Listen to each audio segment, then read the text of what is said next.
Righty. So, good morning. We are back with another session of uh, the multiple linear regression analysis. So far, in our sessions that we had together, we've discussed about what simple linear regression was and why we need to have multiple linear regression when we think that our uh, error or disturbance term has some kind of correlation with uh, the independent variable. You need to take that out by controlling for that particular variable which is included in the error term. In today's session, we'll be discussing the assumptions regarding this multiple linear regression. We've already talked about them in the simple linear regression, and these were the Gauss-Markov assumptions, SLR1 to SLR5. In today's session, we'll be discussing them in reference to the multiple linear regression, so we'll be calling them MLR1s to MLR5. Recall that we used these assumptions to justify uh, that our estimator was an unbiased estimator, and we used it to somehow come up with the variance of our beta estimators. So that's the plan for the day. Let's start off. So the first assumption when it comes to multiple linear regressions is that the model, which is basically um, going to look like y is equal to beta naught plus beta 1 x1 plus beta 2 x2 plus the disturbance term. The first assumption over here is that the parameters are basically linear. So the model needs to be linear in parameters. So your x's can have a power of 2 or some other power, but your parameters, the beta values over here, need to be of the power 1. So that's called MLR1. So multiple linear regression assumption 1 is that we want our model to be linear in parameter.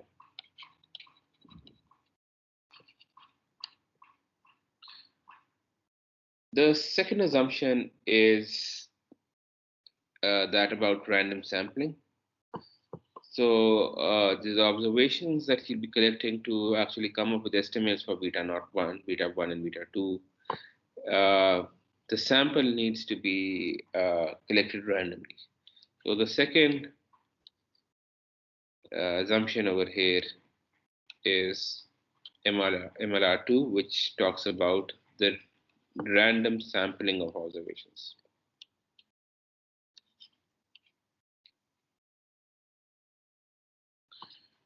Uh, if you think about it, if you take a random sample, what would happen would be that sometimes your error would be above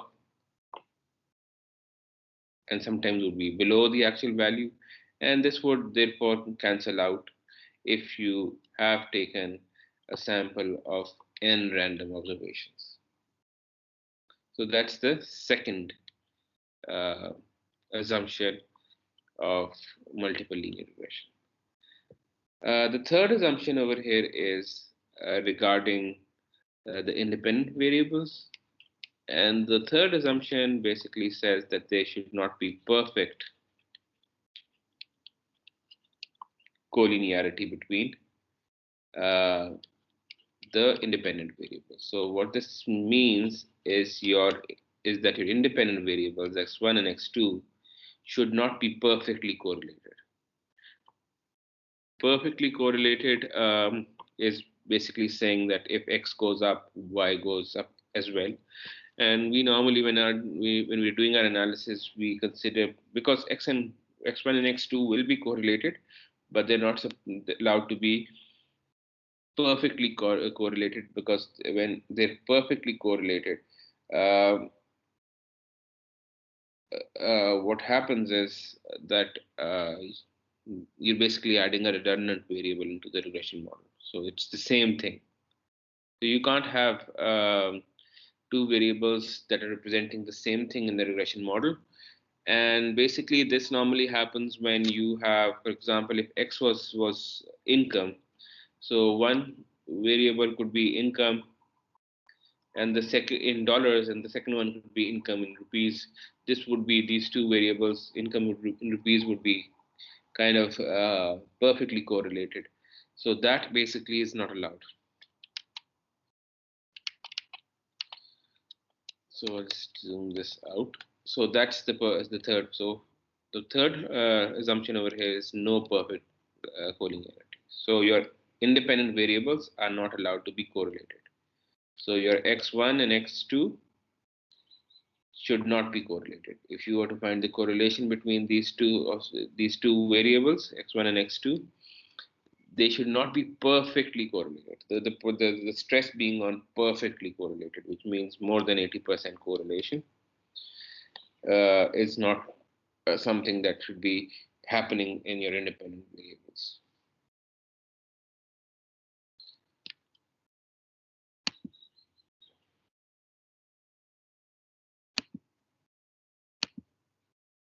Right, so this is the third assumption. And later on, we'll talk about how this assumption will fail if your number of observations, or in our examples, we've been taking 5 observations. If your number of observations is smaller than uh, the number of parameters plus 1, if this happens, then this assumption is also violated. So if your number of observations is less than the number of variables plus 1, so this is number of betas plus 1, because we have beta naught as well. In that case, your this assumption of regarding no perfect collinearity is also violated. So with this assumption, we are talking about the correlation between x2 and x1, the independent variables. MLR4 basically talks about the correlation between in the independent variables and the error term. So basically what we're saying is we're going back to that same zero conditional mean assumption, and that zero conditional mean assumption was basically assuming that your independent variables were not correlated with, should not be correlated with the error term. Changes in any of the independent variables should not cause a change in the value of the dependent variables. So zero conditional mean. So we've already talked about this. So the expected value of your unobserved component in the population, given any value of x1 or x2 or all of the x's, however many independent variables you have, should be equal to 0. What this implies is that when the values of these independent variables change, it should not cause the value of the unobserved component to change.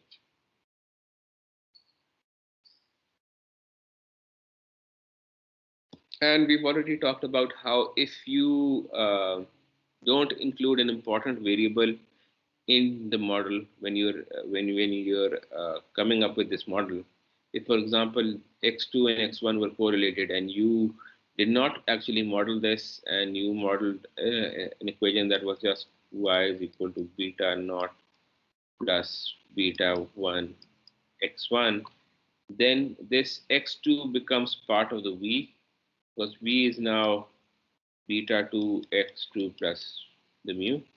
So, and this would therefore be correlated with x1. There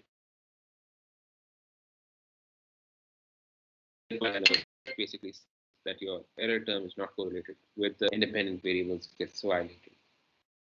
So the zero conditional mean basically is talking about how your unobserved uh, mu should not be correlated with any of the independent variables, which basically means that your independent variables should be independent of your unobserved component.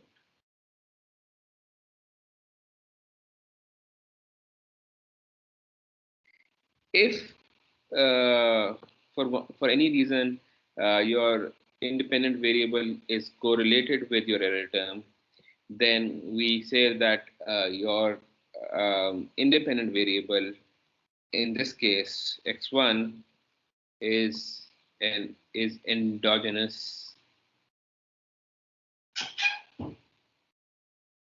an endogenous variable.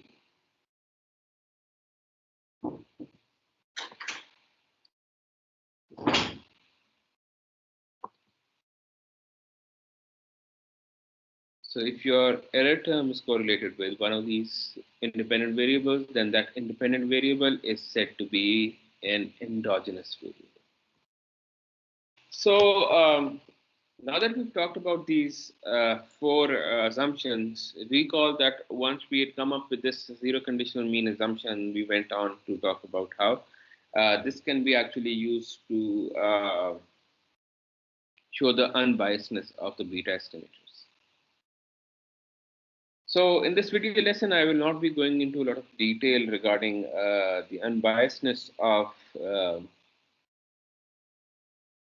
the procedure to prove the unbiasedness of the beta. However, I need to stress over here that when we say that our betas are unbiased, we're basically saying that the procedure through which we are going to be measuring the values of beta is unbiased because of the fact that you're assuming these four assumptions. Now that we've talked about these four assumptions, the next thing that we need to talk about is what happens to the model when you add some variables that should not be part of the model. Does that cause your betas to be unbiased or not? So this is where you're overestimating the model. So let's just make some space over here and then talk about that. So when, for example, you're estimating a model which is b naught plus beta 1 x1 plus beta 2 x2, but then you like, I need to add beta 3 x3 into it as well. So you are over adding a variable into the mix that might not be an important factor that should be determining y. So the rule of thumb over here is that adding an additional variable into the y into the model will not affect the coefficients of beta naught, beta 1, because we'll be assuming that the expected value of beta 3 is basically going to be, since if it's not affecting the dependent variable, then its expected value is going to be 0, because beta 3 in the population is also going to be 0. So therefore, it will not be impacting the expected value of beta 1 and beta 2 in our regression. So your beta 1 and beta 2 are going to be unbiased estimates.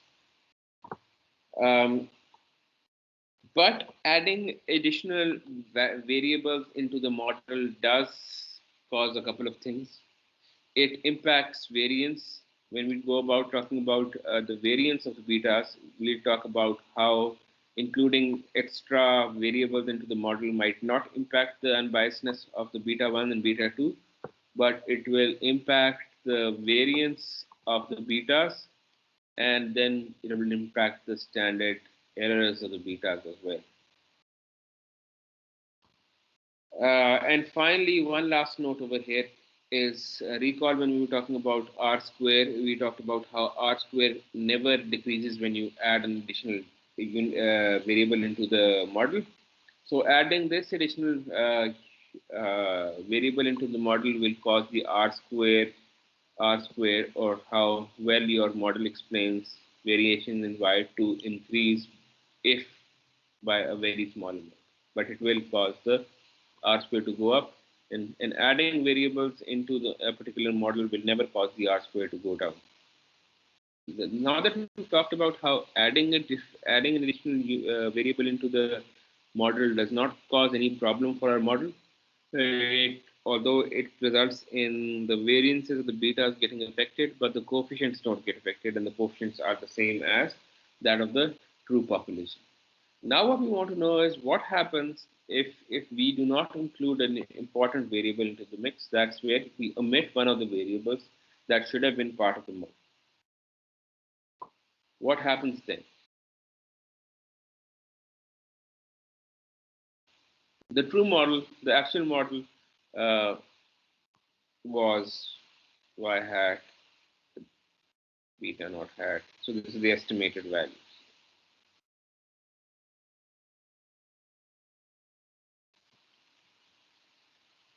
Oh, sorry.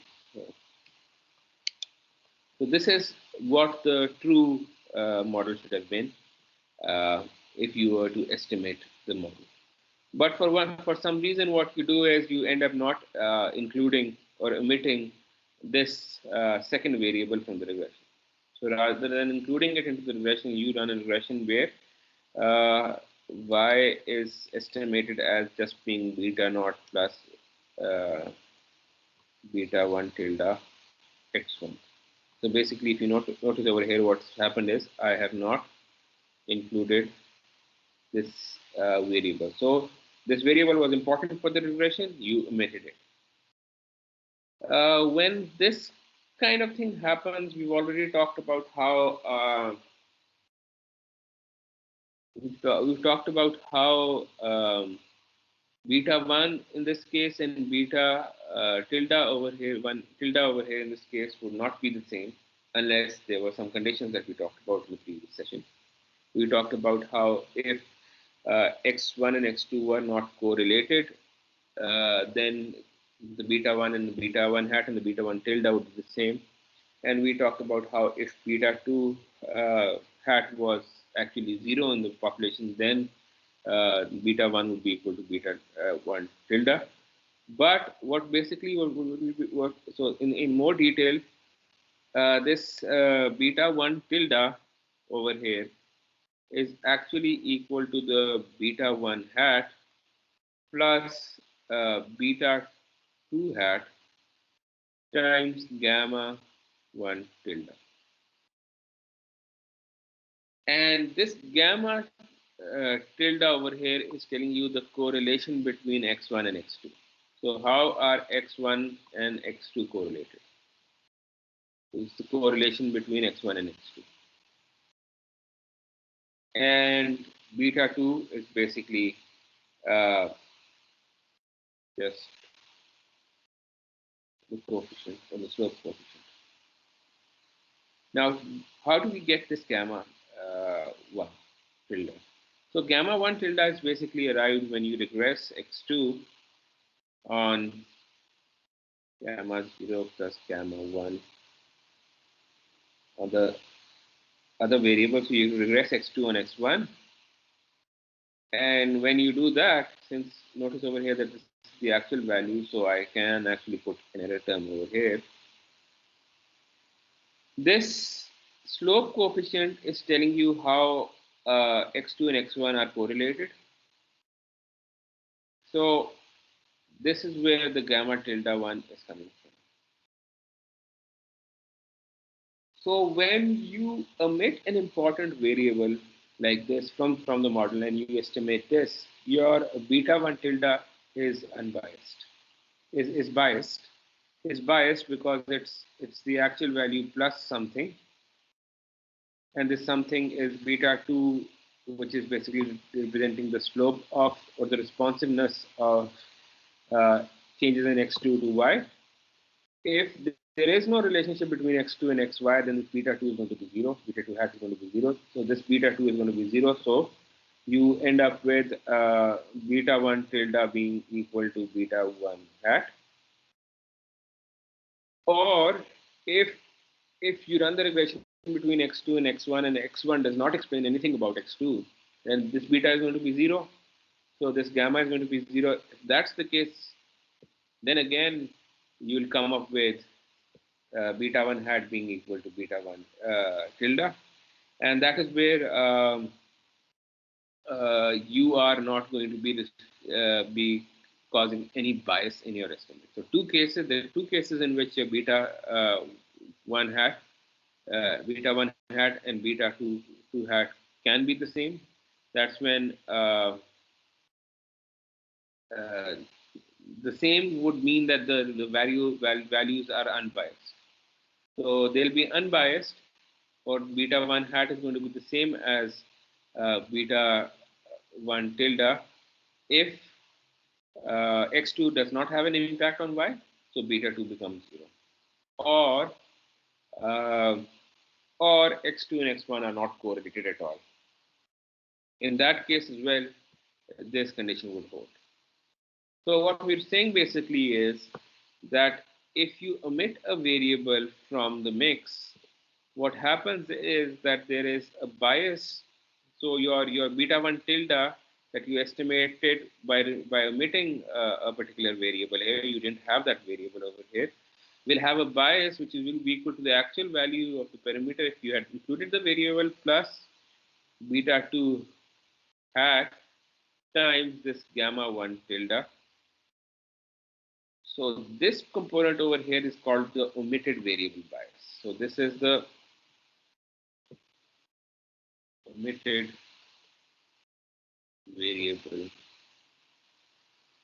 bias in the case of just a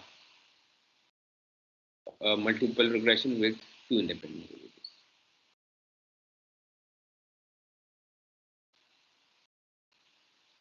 So what we've established so far is that if you're not including important variables into the mix, if you did not include x2 into the mix, you omitted it, your beta 1 would be biased, and the bias can be is going to be based upon this value, and now this value over here can cause your beta tilde to be overestimated or underestimated.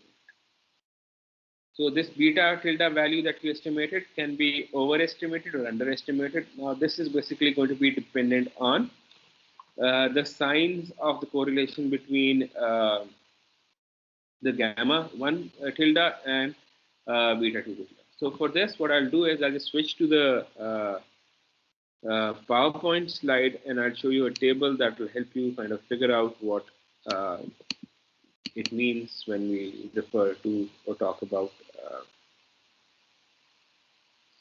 these bias. So let me just switch the screens over here to PowerPoint. What I'll do is I'll just quickly go through the slides for the omitted variable bias. So I've already talked to you about this, but then this is more detailed and it will probably help you understand this stuff further. So the actual true model should have beta 2x2 in it, but we estimate a model without this x2 into it, which basically means that x2 is included in the error term. So now beta 1 tilde is basically just the same thing as the simple linear model's beta estimate, which is x minus x bar into y, the sum, divided by the SSTX. So recall that when we were discussing biases, we were talking about how your beta estimator is an unbiased estimator. What we do is we use this particular equation, and then we'd substitute. So this is the estimate. What we do is we'd replace this y by the value of y, or the true value of y. So this is what the slide does. You replace this thing into the y, and this is what you come up. So this is what you come up with, and then you multiply this inside with both of the with all of these variables of it, and then you take when you take an expectation. What you're assuming is that the expected value of mu over here is 0. So this whole term becomes 0, and you're left with the remaining term. So the expected value of beta 1 is just the constant beta 1 times beta 2 into this particular term. Now, if you look closely at this term basically looks like this term over here, except now you're regressing x. So except for y, you have another x over here. So if you look closely over here, So this is the second dependent variable, and this is the first independent variable. So this is the second independent variable. This is the first independent variable. So this is basically the beta. This is the beta, the gamma 2 that I talked about. When you regress xi2 on xi1. So the gamma over here, you have gamma 0 plus gamma 1. Gamma 1. So this is basically telling you the gamma 1 or the slope coefficient of a regression between x2 and x1. So that is where you end up with an equation that looks like this. The expected value of beta 1 from the omitted equation looks like beta 1, which is the actual beta 1, plus some bias that is being derived from the value of your beta 2 times the slope coefficient of running a regression on of x on one independent variable, beta 2 on the other independent variable. So you run this regression x2 on x1, and this gamma over here is the gamma 1 tilde that you see in the equation. And just like before, this beta 2 times gamma tilde over here is the bias in the model. If beta 2 is 0, then your expected value of beta is actually equal to beta 1 and there is no bias. Your estimator is unbiased. If your gamma tilde 1 is 0, then again our expected value of beta 1 is the same as the true value of beta 1, true population key value, and your beta 1 is unbiased. Now,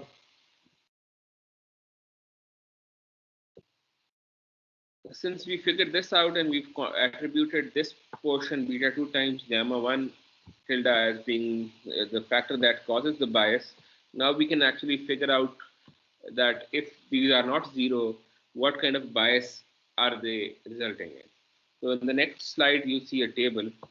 If x1 and x2 are correlated positively, which means that the value of gamma is positive, and the value of beta is greater than 0, which means it's also positive, then positive and positive would mean that your expected value of beta 1 tilde would be biased by beta 1, the actual true value, plus a positive number.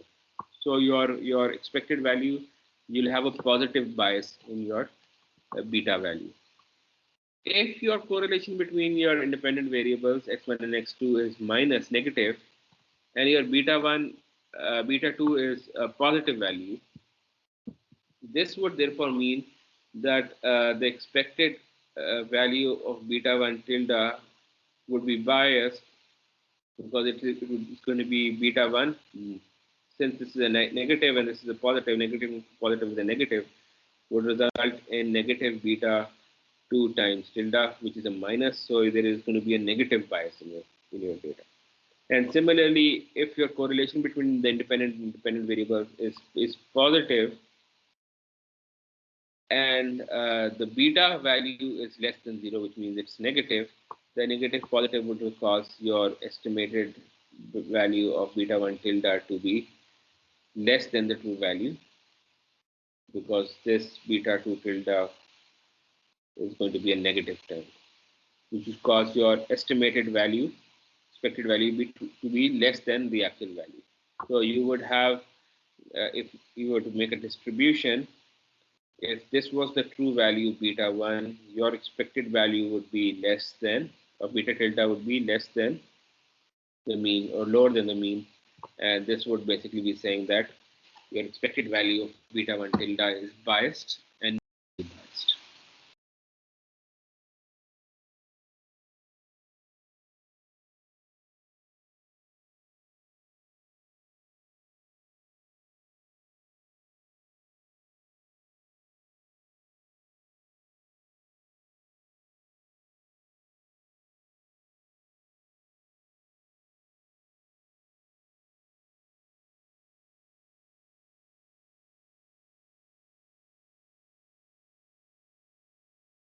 What we want to talk about is the variance of the beta estimate. Uh, we know that with OLS under the assumption 1 to what we're saying is that the expected value of our beta 1 or beta 2 or whichever beta we're referring to is going to be the same as that of the true value in the world. So this would basically mean that our beta 1 is an unbiased estimator. Now we want to think about how much this beta, since we're talking about the sample distribution of this beta, so you carry out different sample, it takes different samples and find betas, you find that the beta has some kind of variance, but it's going to be around the mean if you have multiple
going to be the sum of uh, values of experience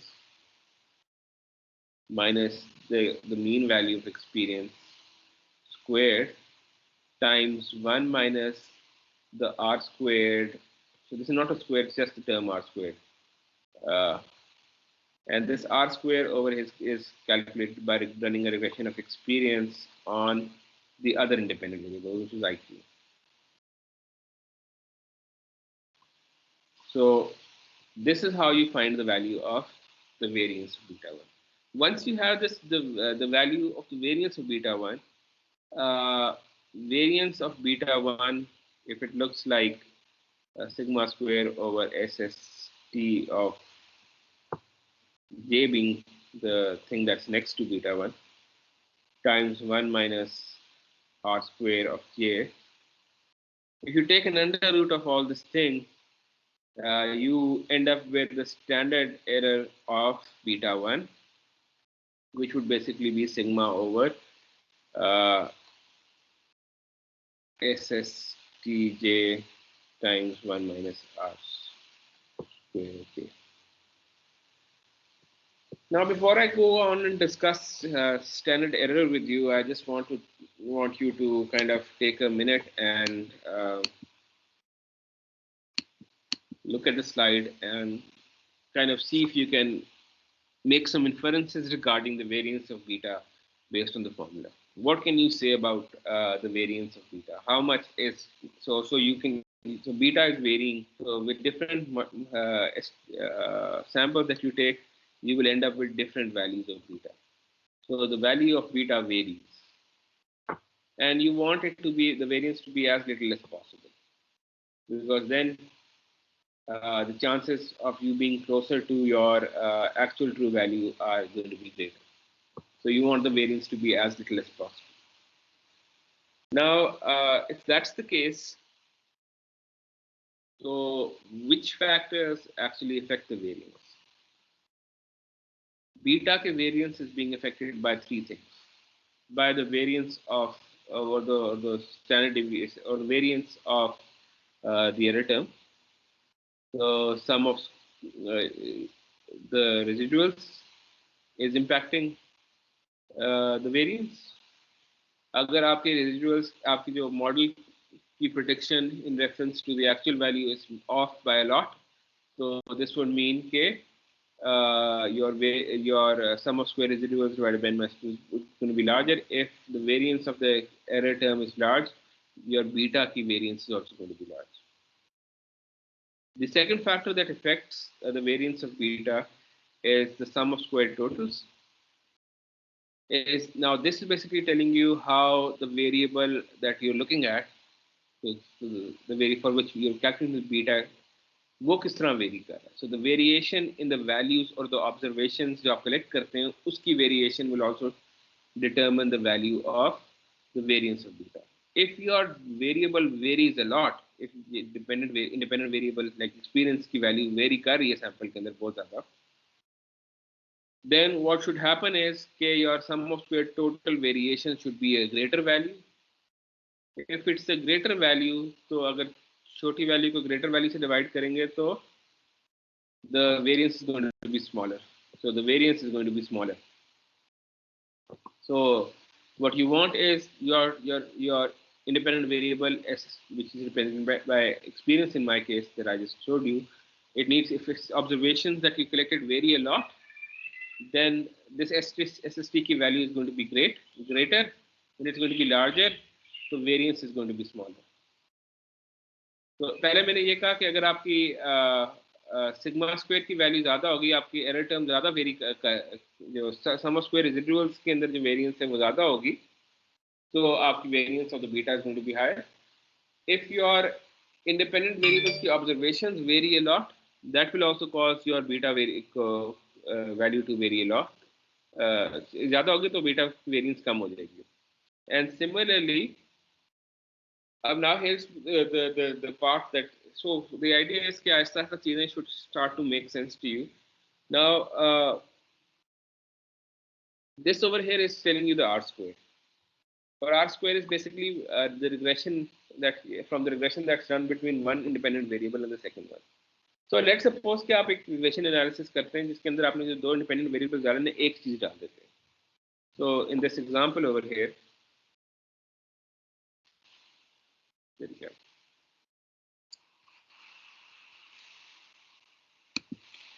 So let's suppose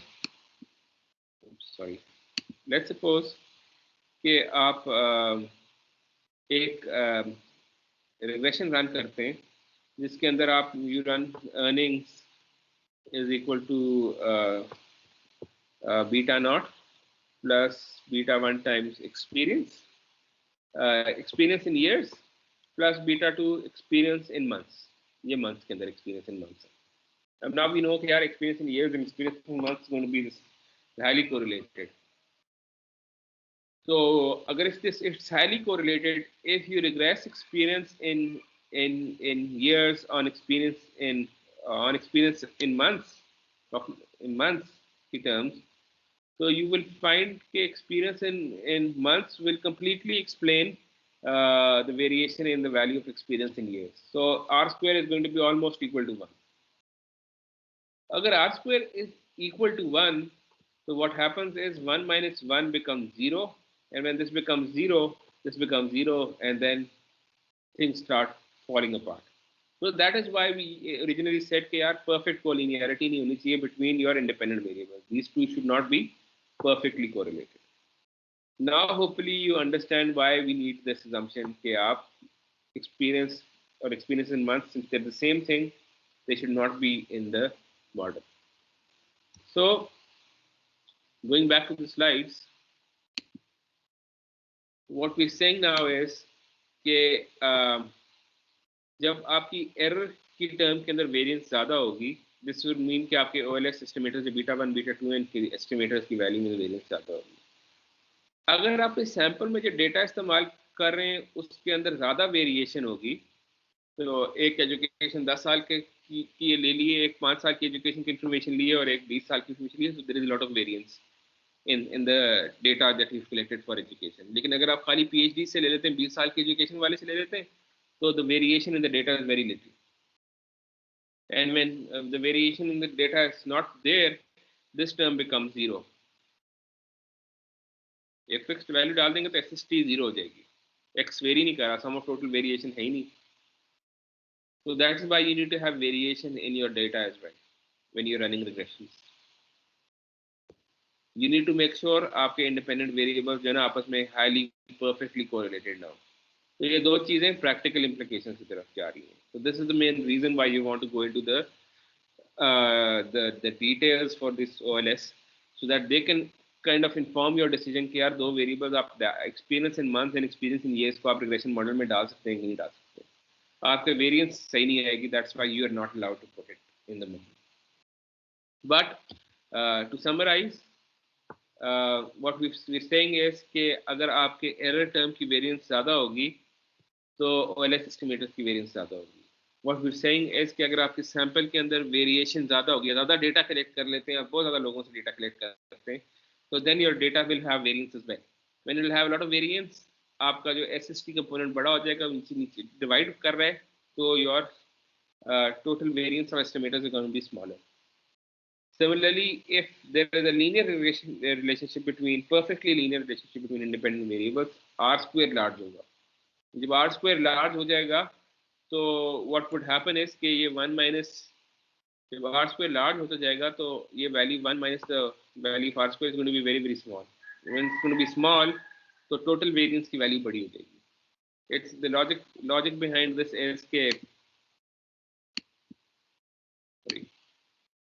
कि अगर यहाँ पे 10 को अगर आप 5 से divide करेंगे तो 2 आएगा, लेकिन अगर आप 10 को बड़े नंबर से डिवाइड करेंगे 20 से तो 0.2 आएगा. तो this is 1 minus a large value of R square is basically 0.8, तो ये छोटा नंबर हो गया. तो दिस इज छोटा number, so your variation has increase. पहले आप बड़ा नंबर होता तो वेरिएंस कम होती. So this is the main crux of going through and figuring out the formulas of variance. Although we know कि यार सॉफ्टवेयर बड़ा आराम से कैलकुलेट कर लेता है, अब वेरिएंस का जो अंडर रूट होता है ना उसे कहते हैं standard error of beta estimate. तो इस वेरिएंस के फॉर्मूले का जब आप अंडर रूट लेंगे तो it will give you the formula for the standard error of beta. और मैं आपको इफ यू रिकॉल तो हमने एक रिग्रेशन रन की थी स्टाटा के अंदर। तो we talked about how automatically beta gets calculated. तो जो बीटा कैलकुलेट होता है ना तो बीटा के साथ इसके स्टैंडर्ड एरर आ जाता है कि यार how much is the standard deviation in the value of the beta. ये बीटा कैलकुलेट किया उसकी स्टैंडर्ड डिविएशन आ जाती है। और जब स्टैंडर्ड डिविएशन आ जाती है ना तो इसको इस्तेमाल करके ना आप you can find out something called the T statistics. I'll just quickly show this to you in advance so that you are prepared for this when you come again. So जब आप आपके पास स्टैंडर्ड आपके पास variance of beta 1 आ गई। Beta 1 की value आपने पहले निकाल ली थी। तो बीटा 1 की वैल्यू क्या है? Now using taking an under root of the variance gives you the standard deviation or the standard error of beta 1. और आप लोगों ने एसआई के अंदर पढ़ा होगा रिगार्डिंग हाउ हाइपोथेसिस टेस्टिंग के अंदर आप बेसिकली करते ये हैं कि आपकी डिस्ट्रीब्यूशन होती है उसके अंदर एक क्रिटिकल वैल्यू होती है। क्रिटिकल वैल्यू से आगे अगर कोई डेटा आ जाए तो उसको आप रिजेक्ट कर देते हैं या एक्सेप्ट कर लेते हैं something that sort. So basically what the use of the standard error over here or standard deviation of beta is कि now you can if you assume कि आपकी distribution of beta is normally distributed, अब now you can do a t statistics to tell to kind of confirm कि जो beta आपने calculate की है ना आपके sample में आई है। तो ये आप ये तो आपने अपने sample में की है but there is a sample distribution, different samples से different beta आएगी। You calculate the beta of this model with a different sample, you will get a different value. But using some statistical inference can be actually say कि जो sample की जो beta value आ रही है ना वो significant है, वो actually is close to the true value of beta or not. So is it telling us the true value or not? उसके लिए what we do is we calculate a t statistic. And t statistic को calculate करने का formula होता है कि beta coefficient की value को divide करते हैं by standard error of beta. Beta 1 के टी स्टैटिस्टिक को निकालने के लिए बीटा 1 की वैल्यू को प्रोवाइड करते हैं बाय स्टैंडर्ड ऑफ बीटा। वैसे ये होता है this minus beta 1 in the estimated होता है standard error. This is how you come up with the t statistic की वैल्यू। बीटा 1 को हमने अज्यूम किया होता है equal to 0 because hypothesis testing में अब यू से लेट्स सपोज कि हमारा हाइपोथेसिस ये है कि beta 1 has zero impact on has no impact on is actually 0 is equal to 0। और फिर हम कहते हैं कि यार इसको रिजेक्ट करना है। इसके लिए फिर you come up with the t statistic which is just so because beta 1 is actually 0 you presumed it to be 0, so the formula for t statistics is just beta 1 जो अपने estimate किया divided by the standard error which is coming from over here of beta 1। अब जो भी value आती है let's suppose के 2 आ जाती है तो if but you'll have to go through chapter number 4 to figure out how this is done, but general rule is के 1.96 से अगर वैल्यू बड़ी आ जाए तो you fail to reject या किस तरह की कुछ चक्कर है वो आप लोगों ने समझना है। और आपने ऐसा पढ़ी भी है statistical inference पढ़ा हुआ है, you know how to do hypothesis testing, so you can in the next class hopefully teach me how that is done. So for the time being we'll be stopping over here. I'll be uploading this lesson on YouTube after thoda bahut modification, and then you can actually when you come in class we can review this again ताकि फिर we can consolidate on our understanding about what's going on in the chapter. So we'll stop over here. Thank you very much for taking the time out to watch the video.